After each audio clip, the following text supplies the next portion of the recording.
Hey everyone, so I filmed the video that you're about to watch about 2 weeks ago.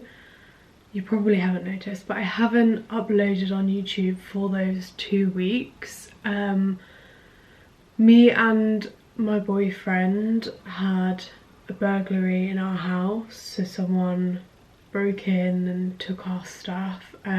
I don't want to go into like too much detail because it's still very fresh and everything is still being dealt with. Like, we're still at work, we're trying to deal with everything with the police, insurance company, etc. So I'm literally getting ready for work now, and I thought I should just film this intro because I want to let you know what's going on, where I've been, and if I seem really bubbly in this video, it's because this video was filmed less than 24 hours before it happened. I feel like I've kind of lost my spark a bit. Oh, I don't want to get upset. Like, since it happened, I guess naturally I've just kind of lost that spark, and I've been filled with just a lot of anxiousness. And yeah, loads of different emotions that you go through when you have a burglary, and it could have been so much worse. Like, we could have been hurt, we could have been held at gunpoint, like we could have had it so much worse. Luckily we weren't here when it happened, but we've only been here for like I think just over 3 months, because as you would have seen if you've watched my channel, this is our first home and we've only just moved in, and we're still trying to make it beautiful and how we want it, but it's just really tainted that, and it's just been a bit shit, quite frankly. I mean, I filmed a video the weekend just gone, which is going to be next week's video, and that was a really fun day with me and Corey. We had like an autumny day, went to a pumpkin patch and stuff like that, so that was really fun, and I hope that I can get back into YouTube. I'm still going to try and upload every week, but please just bear with me whilst I get back to my normal self, I guess. But yeah, I just thought I would insert this clip instead of just jumping straight back into my normal YouTube schedule. I hope you enjoyed the video. Sorry for rambling, this has been like a rambling mess. I do another intro in a minute anyway, which was obviously filmed before the video. I'm just going to keep that in, but yeah, enjoy the video. Sending so much love, and I will see you very, very soon. Hey babes, welcome back to my YouTube channel. Today we have my top 10 tips on how to get the most flawless makeup. I go from start to finish and show you all of my top tips and tricks, so hopefully you will learn something. I was saying in this video that I genuinely think number 10 is the best. Number 10 is a game changer, so just watch until then. Please subscribe to my YouTube channel and let's get into it. So now you're all subscribed, hopefully we can get into the real good stuff. So my first tip, number 1, is you never skip skin prep. No matter your skin type, you need to be putting something on your skin for your makeup to sit nice. Every time I try and skip this step, my makeup does not go on right. I mean, to be honest, today my skin is not skinning. I don't know why. I'm like not on my period or anything. It's just not skinning. I've broken out and it's painful, it's red, but that's okay. We still need to skin prep. You need to do something. So the first thing I'm going in with is my Bioma serum. It's really hydrating. I'm kind of running out, I won't lie, so I have to really get the remainders here, but I'm just going in with some serum. I've already cleansed my face because I've showered this morning. I went to the gym this morning and I did like the hardest workout. Well, it probably felt really hard because I'm just getting back into the gym, but it was really good. So I came home and I showered. some All Fresh and Clean. So I've just applied some of that serum. I think it's got like squalane and glycerine in. My skin feels a little bit dry from all of the acids I've been using, trying to get rid of these breakouts. Next thing, moisturizer. Again, like, use any of the products that you have and that work for you, but my point is you just need to make sure you have a hydrated base. Ooh. My next tip, although I don't know if this is a tip, is that expensive doesn't mean good. So the top high-end brands aren't always the best products, and I really feel like once you get to know makeup, once you get to using different things, you will see that you don't have to spend a fortune for your makeup to look good. You just need to find the right things, and I would really recommend looking at reviews, looking at TikTok, things like that, to get to know what's good. And if you are after a certain product, do a little bit of research. This is so hard to put on, especially with a cream top. But it is literally one of the best products I have used. So for example, this is the Ciate London Brazilian Glow Bronzing Serum. It's in collaboration with Amelia Olivia. I spoke about it before on my channel, and this is really inexpensive. I've used hardly any of it, and it's a really good product. It's not going to cost me like £50. Et voila, tanned neck. Tip number 3 is that I would always recommend applying light layers of your base. Well, this kind of goes for anything, to be honest. Apply in light layers and multiple layers, as that's better than one thick layer. So at work in my 9 to 5, I actually do lots of photoshopping and using Photoshop, and I couldn't get a result I wanted one time, and I asked my kind of mentor, and I said, you know, like, what's the best way to do this? And he was saying, look, just try loads of different things, but apply them in light layers and do multiple. There's no good going in with one chunky thick layer, because it's going to look really fake. And I really resonated with that, because I feel like that's how it works with makeup. You need to go in with lots of different light layers. If you need to use multiple brushes, then do that, but that's much better than using one chunky thick layer. Even if you are in a rush, I do get that. Sometimes you just can't help it and you just need to slap it on. But generally, I would say lots of light layers so that you get this feathered effect. It's gonna look much more seamless once you are done, and I feel like it's not gonna look as cakey. Even if you've applied the same amount of product in the end, by feathering it out and just taking a bit more time, it's gonna change the game for you. It's really gonna look so much more flawless. God, my skin is really not skinning today, so I'm just gonna cover up some of my breakouts. Tip number 4, although it's a kind of simple and obvious one, perfect for beginners and it's easy to skip. I would recommend, once you've used your brush, so I applied my foundation with this, I would then recommend going in with a sponge and just go all over. Don't be too kind of shy about it, especially if you have done some spot concealing like myself. You need to blend that other product into your base. So again, it's like light layers, lots of them, keep working it into the skin. And if you've used a brush, really make sure to go in with a sponge before you move on to the next stage, so that you get rid of any brush marks on your face, because when you set your face with powder, it's gonna set those brush marks as well, which is gonna leave you with like a bit of a chunky, liney, weird base, you know what I mean? Moving on to tip number 5, we're halfway there. If you are a glasses wearer, then I would really recommend doing this, because I struggled with this for years. Even if you don't have prescription glasses and you just like to wear sunglasses, listen up, sis. So in this area where you put makeup, and if you're gonna wear glasses, put as minimal product as possible. So go in, do your base, and then grab your sponge and almost like dab, but like scrape a bit off. So we're really trying to get almost like rid of the product in that area.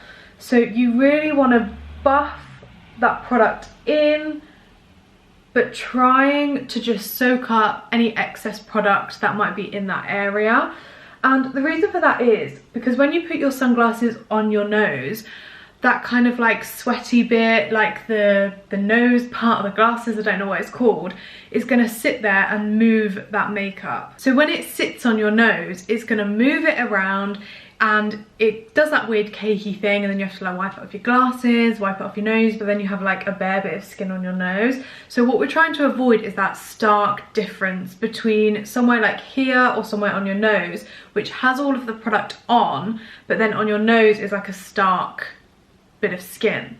So what we want to do is like feather your makeup where it's more full coverage and you might have powder and other things on top, to where it's just skin. So start by just kind of getting any excess off that area and blending it around. So in between my eyebrows, I'm just going to tap there, I'm going to tap a little bit down my nose, so that in this bridge of my nose part, there's barely any product, which means when I put my glasses on, there's not going to be really any product to move. And by avoiding powdering it as well, it means that you can go in with your finger, just tap it over, kind of smooth it over with the rest of your base, and it's not going to do that weird cakey thing. Tip numero 6 is to use small brushes. Much smaller than you probably have and that you're probably expecting to be using. So this one is actually my bronzer brush. You might think it looks more like an eyeshadow brush or something like that. So it's super tiny, and what I'm going to do is get a little bit of my bronzer on there. This is the Refi one, so I'm using a cream brush, sorry, a cream bronzer. And all I'm going to do is just start to add in that shape to my cheek, add in that line, and just buff it out. So I kind of think of my base makeup like eyeshadow. So you know when you go in with the colour and then you like blend it out? That's what we want to do on the face. So if I go in with a brush like this, which is pretty big, not the biggest bronzer brush I've ever used, I have to say, but it's much bigger than the one I'm using. If I go in with this, it takes up like my whole cheek, and I've got no buffing space. So when I start to buff with this, it's going to go all in this area. It's going to go too high up the cheek. By using a smaller brush, you're going to get much more precise application, and it's going to make your, again, it's going to make your base just a lot more flawless. So I'm popping it in, popping the colour on, like stamping it on, kind of getting it where I want to. And then I'm going in the edges, and then I'm just buffing out those edges to make it a little bit softer. You still get the kind of that same bronzy effect. It might take you a little bit longer, but I'm telling you, your application is going to be so much better. So stamp it on the forehead. I've got a bit of a line here, but because I've got this small brush, I can then work it into the skin, go into specific areas and just blend it out. So when I'm going in with this small brush, it's not going all the way to my temples, it's not going all the way to my eyebrows, it's just staying in that area that I want it to stay in. Same again with blusher. I'm going to use a cream blusher, but use a smaller brush and you're going to get a much more precise application. And to help with the to help with the application, I'm gonna squeeze a bit of my hand. Oh no! Oh, my sponge is ripped. This is so sad. Why you die on me? Why you do this? Okay, well, I better just take that sponge thing off. Oh, that's really sad. Never mind. I don't know where to put it now. RIP sponge. Also, sorry if the background keeps changing. The weather is like on a crazy one today. It keeps going sunny, then dark, but I've got my light in front of me, so hopefully I'm still fairly light. And also, sorry about any noises. I've got a new chair and it like makes squeaky noises sometimes. But oh my god, I'm gonna actually show you my light. I'm gonna like insert a clip here of, no, sorry, I said my light, didn't I? Bloody hell, Victoria. I'm going to show you my chair because it's literally the nicest thing. I got it off Amazon and it was so cheap. Like, it was really good for the price of chairs. Some I've been looking at are like 100, 200 pounds. And I'm like, I don't want to spend that much on a chair, just one chair. So this is really good value. I'm going to insert a clip here of my little chair, just FYI. Look how bloody perfect she is. Literally, look at her. How perfect. It is the nicest chair ever, and it was only £65 off Amazon. I know if you've never bought a chair before, that might seem expensive to you, but trust me, that is so cheap. Like, makeup chairs are like £150 sometimes. So I just absolutely love her. She goes with the aesthetic, like she's gold, she's not too big, affordable. Love. If you want the link, let me know. I'm just going to apply a little bit of concealer, and then I'm going to give you tip number 7, which is a good one. Okay, tip number 7, we're now going to set our face. So if you want to bake and give yourself a little nose contour or shape your face however you want to shape it, I'd really recommend getting your powder puff. If you don't have one of these, get one, and get one quick because they're really good. You can get them off different sites for like 70p. You can get like 4 for £1 or something like that. So they're stupidly cheap. But get your loose powder. Also, you don't have to have a loose powder for this, but I really like loose powders. They're like my preference.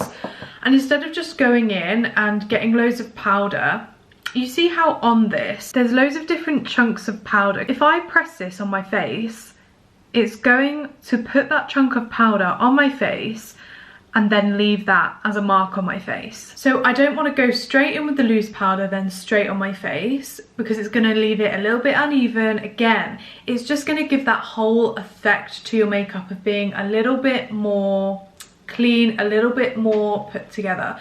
So what I'd recommend doing, pop your powder puff in and then just dab it on the back of your hand, get rid of any excess, and more to the point, make the powder on the powder puff more even. So let me show you the difference now. Do you see how that's a lot more evenly coated? So I'm gonna press that under my eyes just lightly. So we're only setting here, we're not trying to like bake our full face, so we get like a different nose contour, etc. So I'm just using like a little bit of powder, pressing it on my hands, going under my eyes. I'm just setting the area, so not doing anything too heavy. And then if you want to bake afterwards, go in, and because you've got that like base of powder, you can go in and bake, and those like little chunks off the powder puff aren't going to make a difference to your base, but you're still going to get that like snatched look. I don't know if that made sense, but hopefully it did. So now I'm applying a heavier layer, which is going to be my bake. So I'm going down my nose and then under my eye and baking my face. I'm going to bake my chin as well, so that stands out a little bit. I'm just going to go over the top of my nose with a little bit of powder just to set that there. So now we can bake this area, and that bake, if it's patchy in some areas, it's fine because we've already set it underneath with a little bit of powder. Did anybody's nan used to use one of these powder puffs? Because when I used to go in like her makeup drawer and stuff like that, she would always have these little puffs with her powder, and now I think, God, my nan was a flawless queen if she was using one of these. Okay, little bit of eyeshadow on. Now we're gonna go in with tip number 8, one of the best ones. It's lashes. So I think I've mentioned briefly about this on my YouTube before, but not everyone was born with good lashes, right? I wouldn't say I particularly have amazing lashes, but we've got to work with the best we've got, you know? So get yourself a good pair of eyelash curlers. The Primark ones, the £1 ones, no. We can't be friends if you have a £1 eyelash curler. Get yourself a good pair. They're just worth it. They last so much longer. They are just a lot better, and they're going to give you a much better result. I promise you, it's worth the investment. So give your lashes a good curl. I kind of do a little pump, and then I like squeeze and hold, and then pump. Okay, once your eyelashes are nice and curled, the next thing you need to do, or buy if you don't already have, get yourself a good waterproof mascara. I say good waterproof mascara, just buy any old waterproof mascara. They're all the same. I personally really like drugstore mascaras. I think they're great, and I personally don't really see a difference between high-end and low-end mascaras. So get yourself a nice waterproof mascara. It has to be waterproof, okay? This is like the major bit of the tip. Don't get too caught up on bristles, on the size of the brush, on brand, any of that stuff when it comes to a waterproof mascara. Eyelash curlers, high end. Waterproof mascara, whatever. Yeah? So then, after you have curled your lashes, you want to go in with your waterproof mascara, and I promise you, I genuinely promise you, I'll give you anything. I will give you all the money in my bank. If your eyelashes drop after doing this, I don't know what to tell you. Have the money in my bank. You will have lashes that stay up all day, not just for the first 5 seconds. Okie dokie, we are on to eyebrows. If you start with your eyebrows, start with the eyebrows. Like, I'm not telling you to change the way you do your makeup. This tip is kind of good for at whatever stage you are in with your makeup. I am just using a little bit of brow gel on mine just to get all the hairs in place. This is the by Ellie brow gel, and honestly I think it's the best eyebrow product I've ever used. I've used loads of pomades and stuff like that before. Pink Honey, Unicorn Cosmetics, the by Ellie one, and I think this brow gel is perfect in every single way. For me and my preferences anyway. But that wasn't part of the tip. My tip, and this is tip number 9, so we've got this tip and then one more after that. Get whatever you use, so if you use a pencil, get your pencil. This is an eyebrow pen, or you could use a powder and use like the brush for this tip. So get your eyebrow pen or whatever tool you're using, line it up with your nose, go up your nose, and then you can make, I feel like I need a mirror to do this, hang on. So as I was saying, get your tool, go up your nose, make a tiny mark. Oh, I didn't really mark my eyebrows. And roughly that is where your eyebrow should start. Then we go to the nostril and we go up through the pupil of the eye. So let me show you close up. So we're going up through the pupil of the eye, and then here is where the arch should be. Mine isn't too far off, it's a little bit off. I'm just gonna make a little mark there. So that is the arch of your eyebrow. So through the pupil, and then we're gonna still use the nose, we're gonna use the side of the nostril and point it towards your hairline, and you wanna make sure you get your nostril and then the end of your eye. So it should go up here. So the corner of your eye, and then mark a little mark there. I'm gonna try not to do, oh God, a massive one. I have anyway. Just gonna smudge that away a little bit. Oh, I've got a mark under my eyebrow here as well, but I'll clear that up.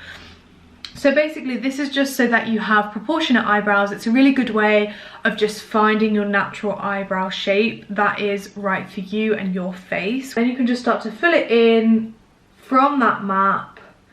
If you want to be really specific, you can do like a mark at the bottom of the eyebrow and a mark at the top of the eyebrow, but I roughly know where mine are, so I'm just going to start filling mine in.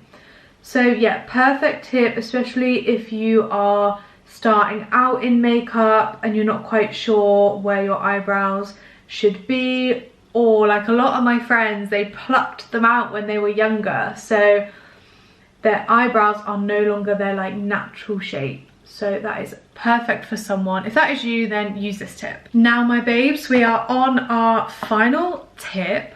So I'm actually gonna prove this one to you. So this is about the lips, and we all want our lips to look bigger. Well, a lot of us do anyway. I personally do, I always overline.